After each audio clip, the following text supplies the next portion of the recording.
The Bible. It's 66 books of history, stories, letters, and poetry that fit together to form God's one big story. The epic adventure of how He created us and loves us so much that He made a way to rescue us.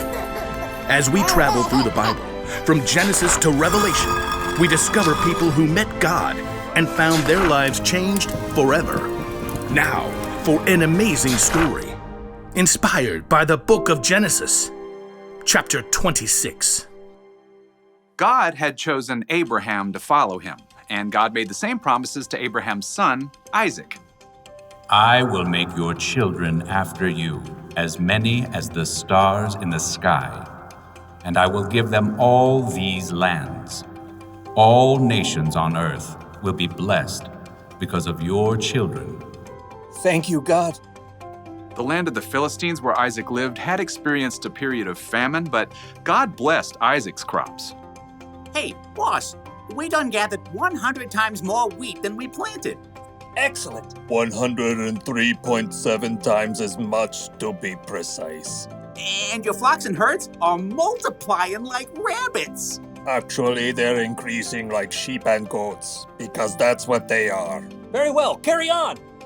Unfortunately, the Philistines who lived nearby grew jealous of Isaac's success. They shoveled dirt into his wells, cutting off his water source. Excuse me? The king of the Philistines called for Isaac and issued a command.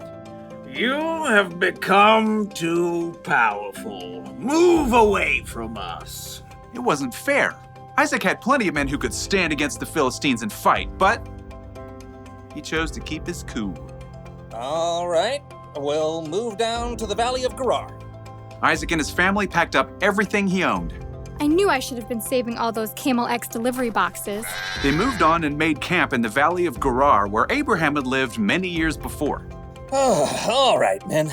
Let's open up those old wells my father dug. Isaac's servants immediately got to work, digging for water. Whoo-wee! It's hotter than a snake in a hog's back out here. My calculations of soil composition. We should hit water in precisely 2.6 seconds.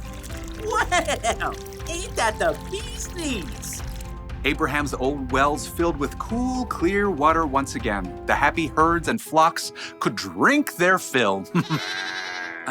That is, until the nearby Philistine herdsmen showed up.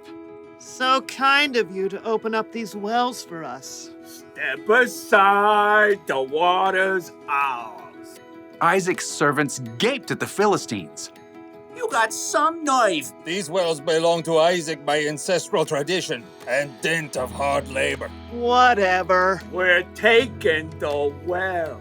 Oh yeah? We're gonna have to fight me for it. I believe the appropriate course of action is to flee. As Isaac's servants and the Philistine herdsmen faced off, Isaac himself arrived. Easy does it, fellas. There's plenty of land in this valley for everyone. We'll move along. But we can take them. Let's go. So Isaac and his family and his servants and his flocks all moved camp down the valley, and once again his servants set out to dig new wells. This is an exercise in futility. Yeah, well, I've been working out. My futility is really strong. Look here.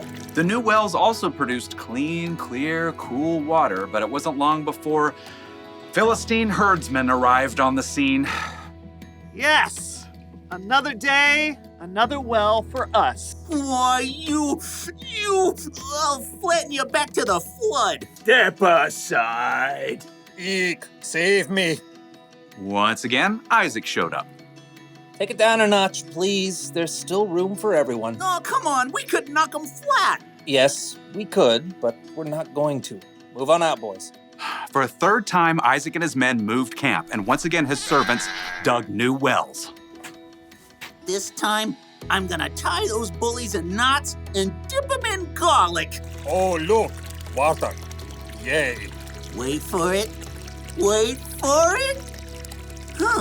This time, no one challenged Isaac or his servants. They were left to tend to their flocks and herds in peace. That is, until one day, Isaac spotted King Abimelech heading his way with a host of advisors. When the royal entourage arrived, Isaac welcomed them. Why have you come to me? You were angry with me and sent me away. Abimelech shifted and exchanged a glance with his advisors.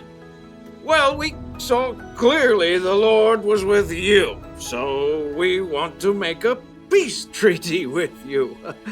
We always treated you well. We sent you away peacefully, and now the Lord has blessed you. Give us your word you won't harm us. I can do that. Isaac prepared a feast for the Philistines. Early the next morning, the men made an agreement to keep peace with each other. Then, the Philistines went on their way. Need a drink? Pretty good well right there by the road. Yep, even though Isaac had the power to win a fight, he had chosen to stay strong and walk away 3 times in a row. And God had blessed him with peace.